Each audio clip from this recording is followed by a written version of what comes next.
ਤੁਹਾਨੂੰ surgical strike ਦੀ ਸੁਣਾਉਣਾ ਗੱਲ। ਇਹ ਤਾਂ ਮਸ਼ੀਨਾਂ 'ਚ ਗੜਬੜ ਕਰ ਲਈ, ਕੁਝ ਹਿੰਦੂਕਰਨ ਕਰਕੇ ਵੋਟਾਂ ਲੈ ਗਏ।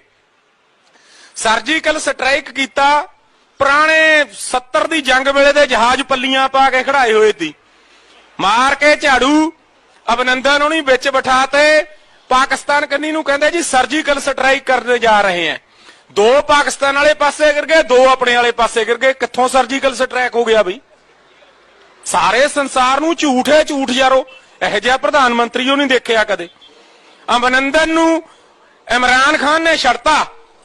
ਉਹ ਪਲੇਅਰ ਬੰਦਾ ਵਿਚਾਰਾ, ਭਲਾ ਮਾਨਸ, ਉਹ ਠੱਗ ਚੋਰ ਨਹੀਂ ਨਾ, ਆਹ ਨਾਈਸ ਬੰਦਾ, ਵਧੀਆ ਨੂੰ ਵਧੀਆ ਕਹਿਣਾ ਚਾਹੀਦਾ ਚਾਹੇ ਕਿਸੇ ਹੋਰ ਦੇਸ਼ ਦਾ।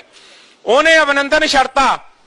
ਇਹ ਆਰਐਸਐਸ ਵਾਲੇ ਲਾ ਕੇ ਸਿਰਾਂ ਨੂੰ ਮੁਸ਼ਕਣੀ ਤੇਲ ਪਤਾ ਕੀ ਕਹਿੰਦੇ ਨੇ? ਕਹਿੰਦੇ ਉਹਨੂੰ ਭਾਰਤ ਰਤਨ ਦੇ ਦਿਓ। ਯਾਰ ਮੈਂ ਤਾਂ ਇਹਨਾਂ ਦੀ ਸੋਚ ਤੇ ਹੀ ਹੈਰਾਨ ਹੈ। ਕਾਰਗਲ ਦੇ ਵਿੱਚ, ਕਾਰਗਲ ਜਦੋਂ ਜੰਗ ਹੋਈ ਵਾਜਪਾਈ ਪ੍ਰਧਾਨ ਮੰਤਰੀ ਦੀ, ਇਹਦੇ ਨਾਲ ਫਰਕ ਸੀ ਉਹਦਾ, ਉਹ ਵਧੀਆ ਬੰਦਾ ਸੀ। ਕਾਰਗਲ ਦੀ ਜੰਗ ਹੋਈ, ਪਾਕਿਸਤਾਨ ਨੇ ਅੰਦਰ ਘੁਸਪੈਠ ਕਰ ਲਈ।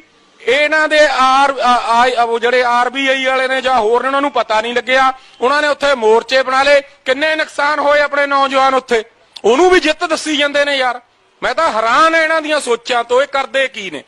ਇਹੋ ਜਿਹਾ ਸ਼ਾਸਕੇ ਨਹੀਂ ਦੇਖਿਆ ਨਰਿੰਦਰ ਮੋਦੀ ਵਰਗਾ, ਜਿਹੜਾ ਜਮਾਂ ਹੀ ਝੂਠ ਕਿ ਹਰ ਗੱਲ 'ਚ